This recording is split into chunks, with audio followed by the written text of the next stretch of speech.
From paying actors $500,000 for a single episode to having talented individuals who are barely worth a couple of $1,000,000. The NCIS series has really made some huge piles of cash. And why wouldn't it? The NCIS franchise has been around for a couple of decades now, and has captivated the audience with its action-packed drama. Needless to say that the money the show made due to its popularity trickled down to the actors and actresses on the show. Mark Harmon, being one of the top names in the franchise, has been around for some time now. He has acted, directed, and produced for them as well. Harmon took up the mantle of Leroy Jethro Gibb back in 2003, and over the years became one of the highest paid actors on the show. Now, the actor only appeared for a single episode of the New Orleans spin-off, but he's been the face of NCIS in general. Reportedly, the veteran actor makes over a whopping $500,000 per episode. On the street where we had just come from, and everybody we had passed had stopped and was standing there and watching. And wow. I mean, that's way more than some actors even make for movies. Thanks to hefty paydays at the NCIS and his appearances on other shows, he has a net worth of $100 million. That's just crazy if you ask me.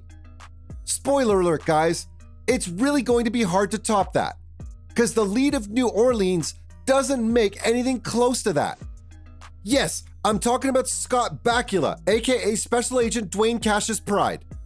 He has been the face of this spin-off series since it first came out, and has appeared in every single episode. As big as that is for his stock in terms of popularity, it's also big for his wallet, because Bakula earned $130,000 per episode. Given that the usual length of each season of New Orleans was 24 episodes, it meant that he made around $2.8 million per season. On top of that, it's likely that there were some additional funds going to him on top of his salary.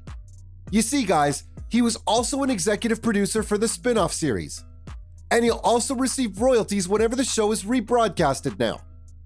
As of this year, the 68-year-old actor is worth a solid $16 million. He's done pretty decently for himself over the years. Just like Bob Kirkovich. Now, Sebastian Lund may not make as much as his boss. In fact, he barely made $20,000 to $30,000 per episode before getting bumped up to Pride's main team. That would have meant a serious increase in his salary as well. Rob now has a net worth of about $5 million, which is pretty respectable. Apart from NCIS New Orleans, he's appeared in the 2008 sci-fi movie Cloverfield. He has also had smaller parts in shows like CSI Miami, Brooklyn Nine-Nine, Modern Family, and Two Broke Girls. He too appeared in every single episode of the spin-off series and quickly became one of the most beloved members of the NCIS team. Speaking of beloved actors, I have to tell you about Lucas Black. He's probably the closest who comes to Bakula on the list, because he was already a movie star before he even joined the show. You guys might remember Black from the Fast and the Furious Tokyo Drift, but he also starred in other major projects such as Sling Blade, Cold Mountain, and Friday Night Lights. While his salary per episode may not have been disclosed, it's safe to say he was making only a little less than Scott. And he, particularly initially, and then we got better as it went on. It's like anything, you practice, you get better. And that's kind of fitting because he was one of the leading actors before he decided to leave the show. Black wanted to spend some time with his family. Who can blame him for that? The shooting schedule for network TV can be really tough. Anyway, he's worth $8 million thanks to all the major roles he's landed throughout his career. Lucas appeared in 125 episodes for New Orleans, only missing out on a final couple of seasons. But there's another actor in the 155 episode club, CCH Pounder. The veteran actress played the role of Dr. Loretta Wade on NCIS New Orleans, a medical examiner who's been part of the team since day one. Reportedly, she took home $50,000 per episode for her work. And that's fitting because she's been nominated for 5 Emmy Awards for her roles in shows like ER, The Shield, Brothers, and Sons of Anarchy. Right now, she's worth about $6 million. Apart from her work on TV, she's also lent her voice to Justice League Unlimited. A very well-rounded actress, if you ask me. Talking about well-rounded actress, you can't exclude Zoe McClellan. Now, she may have only appeared in the first 2 seasons of the show, but Agent Meredith Brody still remains one of the best agents on the show to this day. It's unclear how much she was paid per episode, but it has to be substantial given her acting history. She appeared on 3 seasons for JAG and also starred in Dirty Sexy Money. Zoe even has 1 episode appearances for shows such as House, Royal Pains, and The Mentalist. And after leaving New Orleans, she got her lead role in the 2nd season of Designated Survivor. Right now, she's worth a breezy $5 million for her various performances on the screen. As you guys know, Agent Brody was compromised at the end of Season 2 of NCIS New Orleans. This opened doors for Agent Tammy Gregorio, played by Vanessa Ferlito. The character quickly became a fan favorite. And that's saying something, given how popular McClellan had been on the show. Reportedly, Ferlito also got a pretty good deal from CBS for her role, because she'd already starred in CSI New York, 24, and Graceland.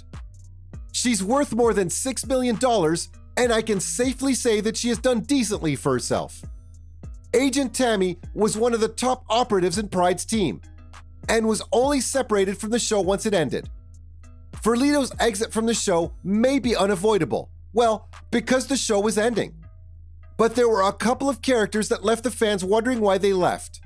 Take Sonia Percy as an example. Shalita Grant's take on the character was flawless, and her chemistry with Lucas Black was out of this world. But unfortunately, she decided to leave the show behind for some reason. She probably didn't make much money from the show, but she sure made a name for herself in the following years. Grant appeared in Netflix's Santa Clarita Diet and a few other shows. This helped her reach her current net worth just shy of $2 million. Another fan favorite of NCIS New Orleans was Daryl Mitchell, who played Patton Plame. The actor has appeared in a number of movies and shows since the mid-'80s, but so far he's only been able to amass $5 million to his name. He stuck around till the very end of the show though, just like Nakar Zadigan, who joined the cast in Season 5. But she was there to see it out till the end.